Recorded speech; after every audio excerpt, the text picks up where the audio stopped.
Morning, तुमचं सगळ्यांचं परत एकदा आपल्या यूट्यूब चॅनलवरती मी खूप मनापासून स्वागत करते। आजचा ब्लॉग हा स्पेशल असणार आहे। स्पेशल याच्यामुळे कारण की मी माझं होम टूर देणार आहे। आता याला होम टूर तर नाही म्हणता येणार कारण की माझं हे घर जे आहे ना हे भाड्याचं आहे आणि याचे 2च रूम आहेत। त्याच्यामुळे मी त्या 2 रूम तुम्हाला दाखवते। बहुतेक मला तरी कम्फर्टेबल वाटेल ह्या 2 रूम मी तुम्हाला दाखवल्यानंतर, कारण की ज्या वेळेला मी कंटेंट क्रिएशन स्टार्ट केलं ना त्यावेळेला माझ्या मनामध्ये हा न्यूनगंड होता की माझ्या ह्या 2 रूम आहे, माझं बॅकग्राऊंड चांगलं नाही आहे, तर मी त्यांच्या समोर कसं रिप्रेझेंट करणार। तर त्याच्यामध्ये मी थोडेफार चेंजेस केले। जे टायमाला मी ही रूम भाड्याने घेतली होती त्याच्यानंतर आता थोडेफार चेंजेस केले आणि मी ते तुमच्यासमोर रिप्रेझेंट करते। I think I am comfortable की मी तुमच्यासमोर आता हे रिप्रेझेंट करू शकते। चला तुम्हाला मी माझ्या 2 रूम दाखवते, बसायला कसं अरेंज केला आणि ह्या छोट्याशा रूममध्ये मी कसं सगळं मॅनेज करते हे तुम्हाला दाखवते। व्हिडिओ शेवटपर्यंत नक्की बघा आणि व्हिडिओ आवडला तर शेवटी लाईक करा, शेअर करा आणि सबस्क्राईब करायला विसरू नका आणि कॉमेंट सेक्शनमध्ये एक तरी कॉमेंट करा की माझं घर कसं आहे। ठीक आहे, चला। घराच्या दरवाजाच्या उजव्या बाजूला जर का तुम्ही बघितलं ना तर इथं मला खूप मोठी खिडकी मिळालेली आहे। आता खिडकीचा सगळ्यांच्या घरामध्ये उपयोग असेल की बाबा सनलाईट येते, पण माझ्या घरामध्ये असा मुद्दा आहे की जे माझं घर आहे ना त्याच्या समोरच एक बिल्डिंग आहे। त्या बिल्डिंगमुळे काय होतं की इथं पूर्ण सूर्यप्रकाश ब्लॉक होतो, पण तिचा असाही काही यूज नव्हता। त्याच्यामुळे मी काय केलं, इथे छान कर्टन्स ऑनलाईन ऑर्डर केले। ते बहुतेक मी मिशोवरून ऑर्डर केले। प्रत्येक कॉन्टेंट क्रिएटरच्या बॅकग्राऊंडला हे कर्टन्स होते, तर ज्या वेळेला मी बघितलं ना त्यावेळेलाच मला वाटलं होतं की मला ऑर्डर करायचे। त्यावेळेला मी ऑर्डर केले। 614 असं काही अमाऊंट मला पडली होती। जर तुम्हाला पाहिजे असेल त्याचं लिंक मी डिस्क्रिप्शन बॉक्समध्ये तुम्हाला देते, तुम्ही परचेस करू शकता। त्यानंतर हे कर्टन ज्या वेळेला मी लावले ना पूर्ण रूमचा आणि ह्या भिंतीचा सुद्धा लुक खूप छान इन्हान्स झाला। त्यानंतर आपण थोडंसं उजव्या बाजूला जर का वळालं ना तर इथं माझा हे छोटूसा बेड आहे। माझा बेड अगोदर सुरुवातीला मोठा किंग साईज बेड होता, पण मुद्दा असा झाला की ज्या वेळेला हा इथून पूर्ण इथपर्यंत यायचा ना तर दक्षिणा खेळण्यासाठी जागाच नव्हती राहत। मग मी काय केलं, हा बेड मी घरीच बनवला। तुम्हाला जर पाहिजे असेल ना तर मी याचा सेपरेट व्हिडिओ बनवून टाकते की मी हा बेड कसा बनवला, काय बनवला। आणि आमचा दक्ष इथं फोन बघतोय, आता थोडा वेळ दिला त्याला फोन व्हिडिओ करेपर्यंत। त्यानंतर इथं बेडच्या वरची जी भिंत आहे ना ही पूर्ण प्लेन भिंत होती। अगोदर माझ्या सासऱ्यांचा फोटो होता इथं, पण काही कारणामुळे आणि बरेचशा लोकांनी मला कॉमेंट्स केले आणि माझे शेजारी मावशी त्यांनी पण सांगितलं की मृत व्यक्तीचे फोटो लावू नये घरामध्ये, त्याला लाल कपड्यामध्ये गुंडाळून ठेवावं। त्याच्यामुळे मी ते काढलं आणि हे सुद्धा मी मागच्या ब्लॉगमध्ये तुम्हाला शेअर केलं होतं की काय ऑर्डर केलं, कसं दिसतंय भिंतीचा लुक, ते तुम्हाला माहीतच आहे। त्यानंतर थोडंसं इकडे उजव्या बाजूला फिरलं ना तर इथं माझी गव्हाची टाकी आहे। वर्षभराचे गहू घेऊन आम्ही याच्यामध्ये साठवतो आणि सगळ्यात महत्त्वाचं गव्हाला कोरड्या जागेवरती ठेवावं लागतं, म्हणून हे हॉलमध्ये तसं इथं साठवले जातात वर्षभराचे गहू, तांदूळ, असं काही ज्या गोष्टी ते आम्ही वेगळं वेगळं साठवून ठेवतो। त्यानंतर इथं माझं हे कबड आहे। मी दक्षू जेव्हा लहान होता त्यावेळेला OLX वरून घेतलं होतं। त्या इथे 3चा सेट होता, फर्स्ट, सेकंड आणि थर्ड। जे थर्ड पार्ट होता ना तो खराब झाला, त्याच्यामुळे आम्ही काढून टाकला होता। एवढ्या छोट्याशा कबडमध्ये माझे सगळे वस्तू, कपडे छान बसतात माझे कपडेवरती। ते कसे मी ऑर्गनाईज करते त्याचा सुद्धा एक ब्लॉग बनवून मी तुम्हाला शेअर केला होता मागच्या व्हिडिओमध्ये। त्यानंतर आपण बाळावाले आई सगळं म्हणल्यावर आपल्या इथे खेळणे असणारच, तर कबडवरती काही थोडंसं दक्षूचे खेळणे सुद्धा ठेवलेले आहे। त्यानंतर इकडे जर वळालं तर इकडे माझी स्विंग मशीन आहे। स्विंग मशीन मी दक्षू 1 महिन्याचा होता त्यावेळेला घेतली होती। ही मला त्यावेळेला 3,500ची पडली होती। तुम्हाला माहिती की मी स्टिचिंगचं काम करते, मला ते काम करायला आवडतं आणि माझा वेळ सुद्धा त्याच्यामध्ये युटिलाइज होतो, तर त्याच्यामुळे माझी ही स्विंग मशीन आहे। हे इलेक्ट्रिक आहे, त्याच्यामुळे मला इथं बोर्डच्या जवळच ठेवावं लागतं आणि ह्या रूममध्ये थोडंसं लाईट चांगलं आहे त्याच्यामुळे मी हिला इथंच ठेवलेलं आहे। त्याच्यानंतर माझा हा टीव्ही आहे, टीव्ही युनिट इथं बनवला आणि त्यानंतर इथं बेडवरती बसून टीव्ही आपण बघून एन्जॉय करतो। त्यानंतर इथं जो आहे ना हा मी इन्स्पिरेशनल थॉट याच्यामुळे लावला की जे स्टिचिंग काम करत असताना सुद्धा लक्ष इकडे जातं, घड्याळ इकडे जातं, त्यावेळेला इकडे जातं आणि बेडवरती असताना सुद्धा इकडेच लक्ष जातं, म्हणून हे इथं ठेवलं जेणेकरून थोडंसं आपल्याला पॉझिटिव्ह वाटेल। निगेटिव्ह थॉट जर आपल्यावरती एम्पॉवर करत असतील तर स्टिचिंग काम करत असताना लागणारी चेअर पण इथंच ठेवलेली आहे, जेणेकरून कधी आलं तर बसायला पण सोपं होईल।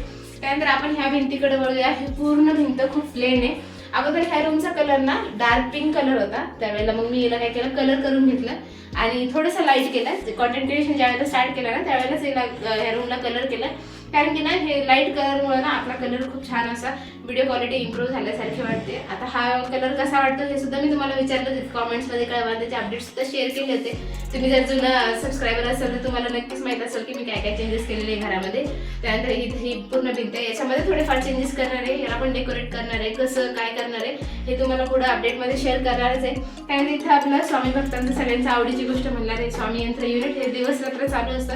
आता ब्लॉग शूट करते ना त्याच्यामुळे त्याला स्टॉप केलेलं आहे। चला आता तुम्हाला सगळ्या आपला जास्त वेळ जाणारा टाइम जो असतो ना बायकांचा म्हणल्यावर किचन रूम, तर किचन रूम दाखवते। चला तुम्ही दररोजच्या ब्लॉगमध्ये एक तरी शॉर्ट किंवा एक तरी सीन ना ह्या किचन रूम मधला असतो, कारण की आपला सगळ्यात जास्त वेळ जाणारा हा प्लेस म्हणजे किचन रूमच असतो. इथे छान छान स्वयंपाक, रेसिपीज आणि खूप छान छान मेमरीज तयार होतात. हाच तो प्लेस आहे. आणि सगळ्यात महत्त्वाचा मुद्दा म्हणल्यावर हे किचन रूम ज्या वेळेला मी रूम रेंटला घेतलं होतं ना त्यावेळेला असं नव्हतं. मी याचं पूर्ण कायापलट करून टाकलेली आहे. आता ज्या वेळेला आपण इकडून एंट्री करतो ना तर सगळ्यात महत्त्वाचं आलं इथे फ्रीज याच्यामुळे, कारण की माझं इलेक्ट्रिक सर्किट युनिट जे आहे ना ते इथंच होतं, त्याच्यामुळे याला फ्रीज इथं कनेक्ट केलं. आता हा किचन ओटा आहे. ज्या वेळेला मी हे केलं ना रूम घेतली होती त्यावेळेला गॅस खाली ठेवून स्वयंपाक होता, पण त्यानंतर मी हा किचन ओटा मी स्वतः बनवलेला आहे. हा एक टेबल होता आणि हे माझं बेड जे मी तोडलं तुम्हाला सांगितलं, माझा बेड मोठा होता त्यानंतर मी त्याला छोटं करून घेतलं. तर हा बेडचा एक छोटीशी फळी मी 10-20 रुपये देऊन कट करून आणली ती. वॉलपेपर सुद्धा मी हे ऑनलाईन मागवले, जे किचन कट्ट्यासाठी लावले. तुम्हाला जर हे पाहिजे असेल ना ते मला कॉमेंट सेक्शनमध्ये कळवा आणि मग मी याची लिंक सुद्धा तुम्हाला देते. त्यानंतर इथं माझा गॅस छोटंसं जे कॅबिनेट आहे मी तुम्हाला शेअर करत असते की मी याला छान स्वच्छ करते, डेकोरेट करते. त्यानंतर ही भिंत पूर्ण प्लेन होती, त्यावेळेला मग मी हे ऑनलाईन हे बघितलं तर हे वॉलपेपर सुद्धा मागवून घेतले ते. हे जर तुम्हाला पाहिजे असेल ना तर हे पण खूप कामाचे आहेत. इन्हान्स होतो लुक किचनला, किंवा तुमचं एखादं बॅकग्राऊंड जिथे तुम्हाला कलर द्यायचा आहे पण तुम्ही नाही देऊ शकत, तुमचं बजेट कमी असेल, थोडंसं चेंज करायचं आहे तर हे ठीक आहे, एकदम सफिशियंट आहे. त्यानंतर मी किचनमध्ये हा चेंज केला. त्यानंतर इथं छोटीशी त्यांनी एक खिडकी दिलेली आहे जेणेकरून स्वयंपाकाचं जे काही आहे ते बाहेर जावं म्हणून. नंतर इकडे थोडंसं वळालं तर हा माझा कबड आहे भांड्यांचा. इथं भांडे सगळं व्यवस्थित लावते. त्यानंतर कोटमाळ्यावरती इथून पूर्ण डबे ठेवलेले आहेत. अगोदर मी पूर्ण कर्टन्स इथून पूर्ण पॅक केलेलं होतं, पण आता हे मोकळं केलं, छान डबे सगळे दिसतात त्याच्यामुळं. त्यानंतर इथं माझा भांड्याचा कपाट आला. त्यानंतर इकडं जे बेसिकच्या गोष्टी ज्या दररोज लागतात, ज्या गरजेच्या नाही आहेत त्या सुद्धा इकडं मी ठेवलेल्या आहे. डबे वगैरे ठेवले, छोट्या मोठ्या गोष्टी ज्या गरजेच्या आहेत त्या. आता सगळ्यात महत्त्वाचं म्हणल्यावर आपलं देवघर कुठे आहे, तर मी देवघराला काय केलं, इकडे एका बाजूला जागा दिलेली आहे. आता इकडं देवघर आहे आणि बेसिक थिंग म्हणजे गॅसची टाकी वगैरे ते इकडे ठेवून दिलेलं आहे, ज्याची काही गरज नाही आहे आणि सतत काढायची पण गरज पडते आणि ज्याची गरज पण नाही ते इकडे ठेवून दिलेलं आहे. आणि इकडे देवघर आहे. त्यानंतर इकडे जर आम्ही वळालो तर आमच्या इकडे ना सॅटर्डे संडेला 2 दिवस पाणी नसतं. तर पाण्याच्या शॉर्टेजमुळे मी काय करते, थोडंसं पाणी इकडे घरामध्ये साठवून ठेवते जेणेकरून ऐन वेळेला फजिती उडणार नाही. आणि इकडे जे दक्षूचे सगळे खेळणे ठेवलेले आहेत. आता तुम्हाला वाटेल इतकुसा मुलगा आहे पण इतके सगळे खेळणे, खरंच त्याचे खूप सगळे खेळणे. समोरच्या रूममध्ये तुम्ही बघितलं कबडवरती खेळणे पॅक केलेले, इकडे सुद्धा पूर्ण पॅक केलेले, खूप सारे आहे ना, त्याच्यामुळे असं पडदा लावून दिला जेणेकरून ते दिसायला जरा बरं वाटेल. त्यानंतर इथे छोटंसं आम्हाला वॉशरूम दिलेलं आहे, ते काही एवढं दाखवण्यासारखं नाही आहे, सगळ्यांच्या घरामध्ये असतं ते कॉमनच आहे. इथं भांडे घासायला वगैरे जागा आहे. त्यानंतर ही माझी पिको फॉलची मशीन आहे, हिला ह्या संक्रांतीला घेऊन 1 वर्ष झाला. आता लाडक्या बहिणीच्या पैशाचा काहीतरी उपयोग झाला पाहिजे ना, म्हणून मग मी ही इन्व्हेस्टमेंट करून घेतली होती. तसं यांना रिश्वत दिली होती की तुम्ही मला घेऊन द्या, मी तुम्हाला देईन, पण आता ते काही झालं नाही माझ्याकडून देणं. पण माझी शिलाई मशीन झाली, पिको फॉलची मशीन. बाहेरचे इतके नाही आहेत साड्या पिको फॉल, पण आता हे जे माझ्यासाठी उपयोगी आहे, कारण की मी माझं काम भरपूर प्रकारे याच्यावर माझं चांगलं काम होतं आणि इथे जास्त गरज पडत नाही ना, म्हणून हिला मागच्या रूममध्ये ठेवलेलं आहे. हा स्पेस तसा पण रिकामा होता, समोर खूप अडचण वाटत होती ना, म्हणून हा इथं ठेवलं.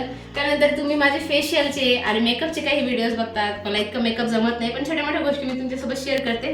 तर हा माझा आरसा आहे, हा आमच्या जुन्या शॉपमधला आरसा आहे. अगोदर आमचं शॉप होतं ना स्वतःचं, त्याच्यातला आरसा आहे, तो इथून मी फिट करून घेतला जेणेकरून माझ्या छोट्या मोठ्या गोष्टी मेकअप वगैरे सगळं इथं करता येईल. त्यानंतर इथं माझं छोटंसं मेकअपचं सामान आहे.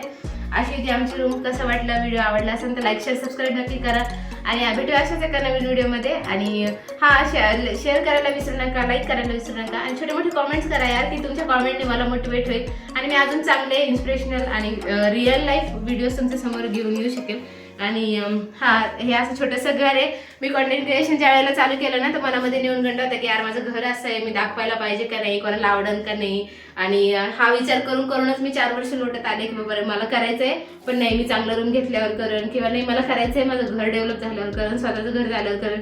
पण आता खूप हिंमत जोडली. मला एक व्यक्ती नाव ठेवणारा जो माझा नवरा प्रत्येक वेळेस म्हणायचा की तुझा व्हिडिओ कोणतरी बघणार आहे, पण त्यांनीच सगळ्यात जास्त मला मोटिवेट केलं की नाही तू करू शकते, तू कर. ती गमतीचा विषय झाला, तरी मला इतकं छान मोटिवेट केलं आणि मग आता मी हे सगळं करायला स्टार्ट केलं. ठीक आहे, मी मनामध्ये विचार होता की माझं घर असं आहे तर मी तुम्हाला शेअर करते तर लोक काय कॉमेंट्स करतील, पण त्यावेळेला त्यांनी मला सांगितलं की हे तुझी रियालिटी आहे, तू याला जोपर्यंत फेस करणार नाही ना, ज्या वेळेला तू फेस करणार तुझा कॉन्फिडन्स अजून गेन होईल. म्हणून आजचा ब्लॉग मी स्पेशली माझा कॉन्फिडन्स गेन करण्यासाठी केलेला आहे.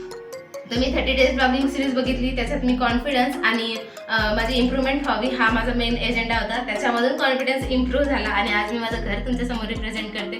व्हिडिओ कसा वाटला, आवडला असेल तर लाईक शेअर सबस्क्राईब नक्की करा. भेटूया अशाच एका नवीन व्हिडिओमध्ये. तोपर्यंत बाय.